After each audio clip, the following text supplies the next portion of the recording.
Hello, I welcome you all to the next session of this lecture series. तो आज हम देखेंगे second law of motion.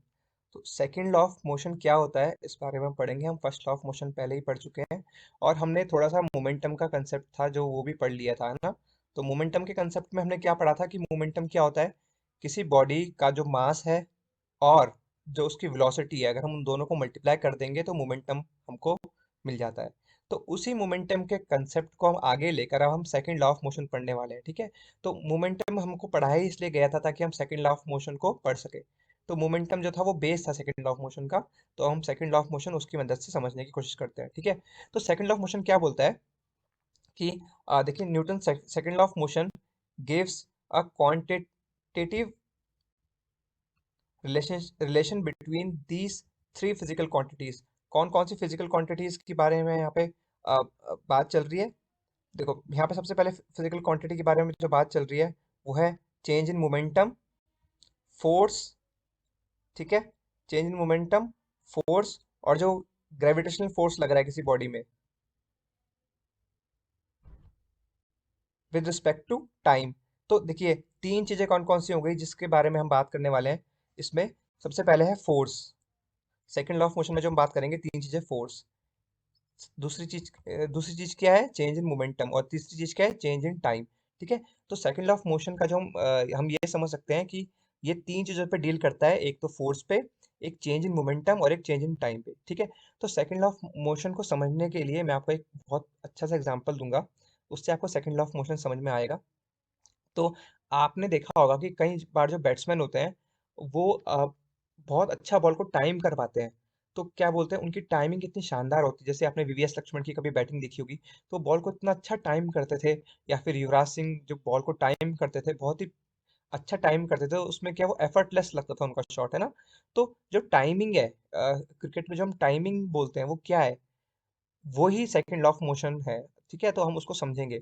दूसरी चीज और, कि मान लीजिए जब हम कोई बॉलर अगर किसी बॉल को कैच कर रहा है, ठीक है, अगर आपने ध्यान से देखा होगा तो वो उसको कैच करते समय हाथ को पीछे की तरफ लाता है ना। एक बार जैसे बॉल को कैच करके हाथ को पीछे की तरफ लाता है, वो इसलिए लाता है ताकि उसके हाथ में चोट ना लगे, बॉल जब उसके हाथ में टकराए तो उसको दर्द ना हो। तो इसलिए वो हाथ को पीछे की तरफ लाता है। तो ऐसा वो क्यों करता है और इससे क्या फायदा है, इससे उसको चोट क्यों नहीं लगती, ये सब हम सेकंड लॉ ऑफ मोशन में पढ़ेंगे, ठीक है। तो देखो, सेकंड लॉ ऑफ मोशन क्या बोलता है। सेकंड लॉ ऑफ मोशन बोलता है the rate of change of momentum of a body is directly proportional to the net force acting on the body, ठीक है। जो जो मैं हाईलाइट कर रहा हूँ ना, इसको आप प्लीज नोट्स, इसके नोट्स बना लीजिएगा प्लीज, ठीक है। तो देखिए, the rate of change of momentum of a body is directly proportional to the net force acting on a body, ठीक है। इसका क्या मतलब है कि जो मोमेंटम में चेंज आ रहा है किसी बॉडी में विद रिस्पेक्ट टू टाइम, मतलब अगर 2 सेकंड में किसी की बॉडी का जो मोमेंटम है वो 20 से बढ़कर 40 हो गया, ठीक है। तो जो फोर्स आएगा, फोर्स 20 से 40 हो गया 2 सेकंड में, 2 सेकंड में उसका मोमेंटम। तो 20 से 40 मतलब 20 बढ़ गया उसका मोमेंटम, है ना। क्योंकि 20 से 40 हो गया तो 40 में से 20 माइनस करेंगे तो 20, मतलब 20 मोमेंटम बढ़ गया उसका कितने सेकंड में, 2 सेकंड में। तो उस 20 को हम 2 सेकंड से डिवाइड करेंगे 2, तो आंसर क्या आएगा, 10। मतलब जो फोर्स होगा वो डायरेक्टली प्रोपोर्शनल होगा 10 के, ठीक है। तो कहने का क्या मतलब है कि जो मोमेंटम में चेंज आ रहा है किसी बॉडी का टाइम के रिस्पेक्ट में, वो फोर्स के डायरेक्टली प्रोपोर्शनल होता है, ठीक है। तो देखिए, change in momentum of a body takes place in the direction of net external force acting on the body, ठीक है। तो मोमेंटम में जो चेंज आएगा किसी बॉडी के, वो किस डायरेक्शन में होगा, जिस डायरेक्शन में उसमें एक्सटर्नल फोर्स लग रहा है उसी डायरेक्शन में मोमेंटम में चेंज आएगा। मैं ऐसा क्यों बोल रहा हूँ, देखो, अगर जब किसी बॉडी में फोर्स लग रहा है किसी डायरेक्शन में, तो वो बॉडी उसी डायरेक्शन में मूव करेगी, मतलब उसकी जो वेलोसिटी है वो उसी डायरेक्शन में एक्वायर करेगा बॉडी, है ना। अब वेलोसिटी वो उसी डायरेक्शन में एक्वायर कर रहा है, इसका मतलब क्या है कि मोमेंटम की जो डायरेक्शन होती है वही वेलोसिटी की डायरेक्शन होती है। इसीलिए जो फोर्स की डायरेक्शन थी वही वेलोसिटी की डायरेक्शन हुई, और जो वेलोसिटी की डायरेक्शन होती है वही मोमेंटम की डायरेक्शन होती है। तो ये बोला है कि जो मोमेंटम की डायरेक्शन और फोर्स की डायरेक्शन भी हमेशा सेम होती है, ठीक है। अच्छा, ये सब समझ में आ गया। दूसरी बात जो बोला कि जो मोमेंटम में चेंज आएगा ना, फोर्स उसके डायरेक्टली प्रोपोर्शनल होगा, ठीक है। अब देखो, मोमेंटम में चेंज आएगा, मोमेंटम का फॉर्मूला क्या होता है, एम इंटू वी, है ना। मोमेंटम का फॉर्मूला होता है एम इंटू वी। तो अगर मोमेंटम में चेंज आ रहा है, अगर हम जब हम किसी बॉल को कैच कर रहे हैं, तो क्या हो रहा है, बॉल का मास मान लो अगर, 100 ग्राम्स है, तो हम जब उसको कैच कर रहे हैं और उसकी वेलोसिटी मान लो 2 थी, तो 2 × 100 मतलब उस पर 200 का मोमेंटम था, है ना, 200 kg/s का मोमेंटम था उस पर। तो जैसे हमने बॉल को कैच किया तो उसकी बॉल एकदम से रुक गई, है ना, क्योंकि हमारे हाथ पे तो बॉल रुक जाएगी आकर।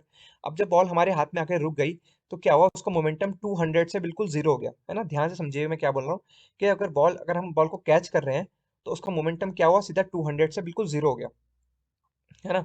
तो मोमेंटम 200 से जीरो हो गया। अब तो ये तो प्रॉब्लम हो गई, अब मोमेंटम 200 से जीरो हो गया, ठीक है, और वो भी बहुत जल्दी हो गया, स्प्लिट ऑफ सेकंड में, मतलब अगर हमें 1 सेकंड लगा बॉल को कैच करने में, तो मोमेंटम 200 से जीरो हो गया 1 सेकंड में, है ना। तो 200 से जीरो केवल 1 सेकंड में हो गया, तो अब क्या हो गया, क्योंकि जब वो 200 को हम 1 से डिवाइड करेंगे तो आंसर आएगा 200, मतलब जो फोर्स लगेगा हाथ में वो 200 के प्रोपोर्शनल में लगेगा, मतलब बहुत जोर से फोर्स लगेगा। लेकिन अगर हम उस बॉल को रुकने का जो टाइम है वो इंक्रीज कर दें, मतलब हम अपने अपने हाथ को धीरे धीरे पीछे लाएं, तो क्या हुआ, अगर हम कैच करते ही अपने हाथ को पीछे ला रहे हैं ना, तो बॉल वो रुकी नहीं है, बॉल अभी भी मोशन में है ना, क्योंकि हमने बॉल को जैसे ही कैच किया वैसे ही हम हाथ को धीरे धीरे पीछे भी ला रहे हैं, तो बॉल क्या हो रही है, अभी तक रुकी नहीं है। अब जब बॉल अगर अभी तक रुकी नहीं है, इसका मतलब क्या है, कि उसको हम रोकने में जो टाइम है ना लगता है, वो ज्यादा लगा रहे हैं जानबूझ के, क्योंकि फॉर्मूला क्या होता है आप देखो यहाँ पे F = K डेल पी, मतलब मोमेंटम में जो चेंज आ रहा है, जो 200 से जीरो हो गया है ना, तो मोमेंटम में चेंज हो गया यहाँ पे 200, ठीक है, और टाइम अपॉन टाइम, तो टाइम जितना ज्यादा होगा फोर्स उतना ही कम लगेगा हाथ में, है ना, क्योंकि टाइम अपॉन में है, टाइम नीचे डिवाइड में है, तो टाइम मोमेंटम से डिवाइड हो रहा है यहाँ पे, चेंज ऑफ मोमेंटम से।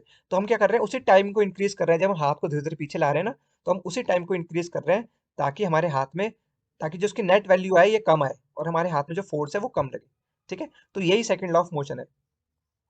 तो यहाँ पे देखो, जब F is directly proportional to del p upon del t, है ना, डेल टी क्या है, चेंज इन टाइम, और डेल पी क्या है, change in momentum. Directly proportional का साइन हटाने के लिए ना हम एक प्रोपोर्शनलिटी कांस्टेंट का इंट्रोड्यूस कर लेते हैं, ठीक है। तो इस केस में जो प्रोपोर्शनलिटी कांस्टेंट है वो है के, तो F is equal to k del p upon del t हो गया, ठीक है। तो इतना आपके समझ में आ गया। यहाँ पे जो किस के की वैल्यू होती है ना, इस के की वैल्यू यहाँ पे 1 होती है, ठीक है। क्या बोला मैंने, इस के की वैल्यू 1 होती है, तो हम डायरेक्टली फॉर्मूला लिख सकते हैं F is equal to del p upon del t, ठीक है। तो इसका मतलब क्या है, जो हम मोमेंटम में जितना चेंज आ रहा है विद रिस्पेक्ट टू टाइम, वही हमारा फोर्स होगा, ठीक है।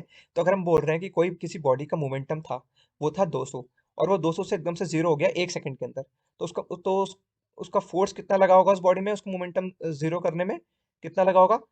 मैंने क्या बोला, 200 से जीरो मतलब 200 माइनस जीरो, तो ऊपर आ जाएगा 200, तो डेल पी मतलब चेंज इन मोमेंटम आ जाएगा 200, सेकंड कितना लगा 1, तो 200 अपॉन 1, तो फोर्स कितना लग जाएगा उसके हाथ में 200, ठीक है। तो ऐसे हम फोर्स निकाल सकते हैं अगर हमें मोमेंटम का चेंज और टाइम पता हो तो, ठीक है। अच्छा, हम आगे बढ़ते हैं इस फॉर्मूले में, को अगर हम आगे देखें, तो यहाँ देखो, यहाँ पे क्या है, अगर हम जो मोमेंटम है पी है, जो यहाँ पे मोमेंटम है, इस पी को अगर हम लिख दें, जो ये पी है, इस पी की हमें को वैल्यू पता थी, p is equal to m v होता है, मतलब मोमेंटम क्या होता है, मास इंटू वेलोसिटी, है ना।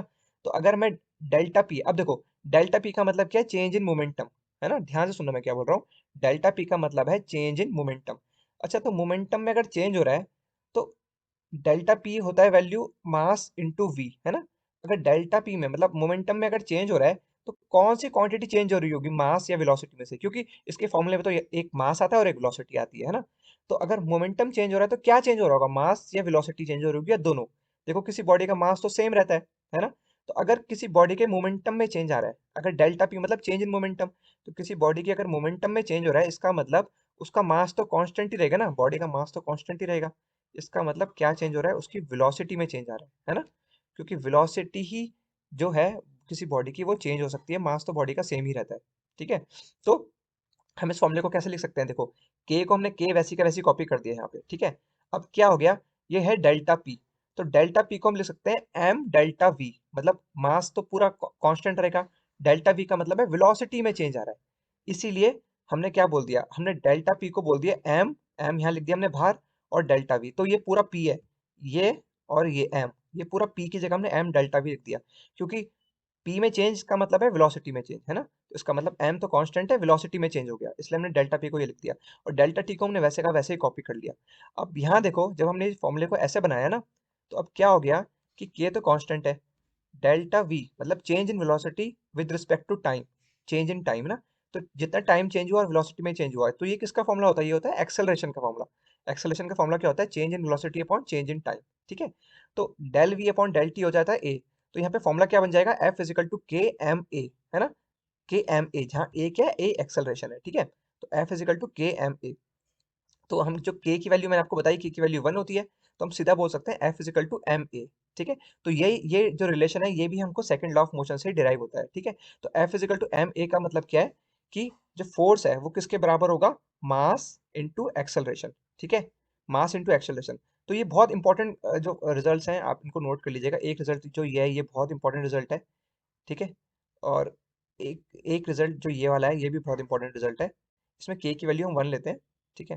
तो F is equal to m a भी बहुत एक इंपॉर्टेंट रिजल्ट है। ये जो बहुत इंपॉर्टेंट फॉर्मूला है फोर्स का, ये फोर्स का फॉर्मूला आप जब तक आप साइंस पढ़ रहे हैं तब तक आपको काम आएगा ये। हम आगे बढ़ते हैं। अच्छा, अगर हम फोर्स की यूनिट निकालना चाहें अभी, तो देखो फोर्स की यूनिट क्या होगी। फोर्स का मैंने फॉर्मूला क्या बोला, F is equal to m a, क्योंकि के की वैल्यू 1 हो गई है ना। मास की यूनिट क्या होती है, मास की यूनिट होती है केजी, ठीक है। और एक्सेलरेशन की यूनिट क्या होती है, मीटर पर सेकंड स्क्वायर, ठीक है। एक्सेलरेशन की जो यूनिट होती है वो होती है मीटर पर सेकंड स्क्वायर। तो केजी इंटू मीटर पर सेकंड स्क्वायर क्या हो गया, केजी मीटर पर सेकंड स्क्वायर, ये यूनिट होती है फोर्स की, ठीक है। फोर्स की यूनिट कैसे निकाली, पहले मास की लिखी केजी। एक्सेलरेशन की यूनिट कैसे आई, अच्छा कोई आपसे पूछे एक्सेलरेशन की यूनिट कैसे आई, देखो एक्सेलरेशन क्या होता है, change in velocity upon time, है ना। तो वेलोसिटी की यूनिट क्या होती है, मीटर पर सेकंड, आपको पता होगा।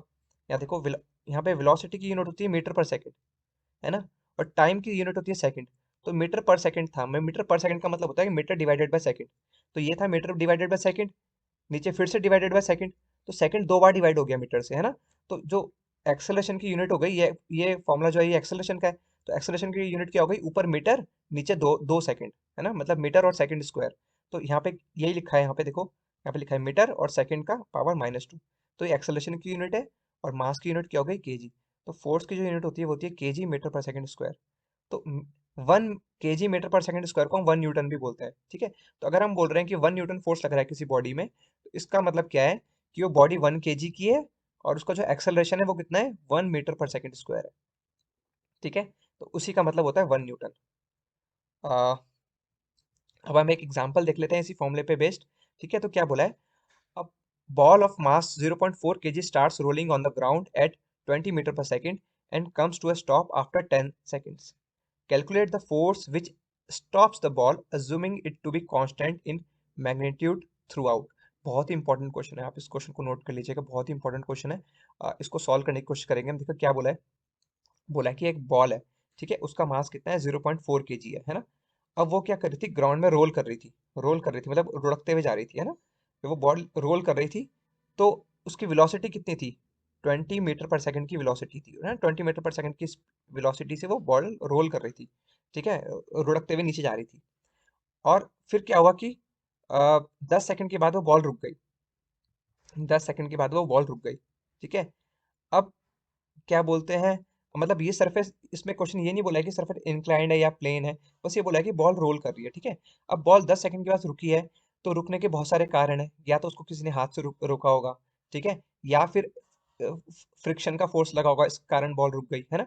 तो हमें वो फोर्स निकालना है, इससे मतलब नहीं है कि बॉल किसने भी रोकी, हमें वो फोर्स निकालना है जिसके कारण वो बॉल रुकी, ठीक है। तो क्वेश्चन में calculate the force which stops the ball assuming it to be constant in magnitude throughout, ठीक है। हमें ये अज्यूम करना है कि जो फोर्स है ना वो पूरा 10 सेकंड तक उस बॉडी में लगा, तभी तो वो उसको 10 सेकंड के अंदर रोक पाया, है ना। और वो फोर्स जो 10 सेकंड तक लगा वो बराबर लगा, ऐसा नहीं हुआ कि 2 सेकंड तक फोर्स ज्यादा लगा, 3 सेकंड तक कम लगा, है ना।